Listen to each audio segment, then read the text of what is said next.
நெய்யுக்காக ஒரு ஊர்ல ஒரு கலவரமே நடந்திருக்குன்னு சொன்னா நம்புவீங்களா? நெய் எடுத்துட்டு வா.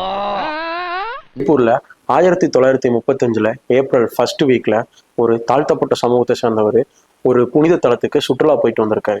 அதோட நினைவா அதே சமூகத்தை சார்ந்த எல்லாத்துக்குமே ஒரு விருந்து கொடுத்துருக்காரு. எல்லா மக்களும் வந்து விருந்து சாப்பிட்டுட்டு இருந்தாங்க. திடீர்னு அங்க வந்த உயர் சாதியினை சேர்ந்தவங்க அங்க இருந்த எல்லாத்தையுமே அடிச்சு உதைச்சு அங்க இருந்த உணவை எல்லாத்தையுமே தட்டி விட்டுருக்காங்க. ஏன் தெரியுமா? அந்த உணவுல நெய் கலந்துக்கிட்டாங்க. ஆமா, அப்ப இருந்த காலகட்டங்கள்ல ஒரு குறிப்பிட்ட உணவுப் பொருட்களும் உடைகளும் ஆபரணங்களும் 1% மக்கள் மட்டும்தான் பயன்படுத்தணுங்கிறத அவங்க வச்சிருந்தாங்க.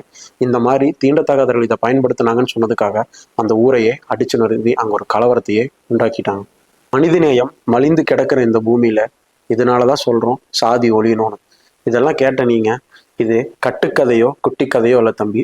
அம்பேத்கர் எழுதிய சாதி ஒழிப்பு புத்தகத்துல பக்கம் 28 அவர் ஊர்ல நடந்த ஒரு நிகழ்வை தான் அவர் இதுல பகிர்ந்திருக்காரு.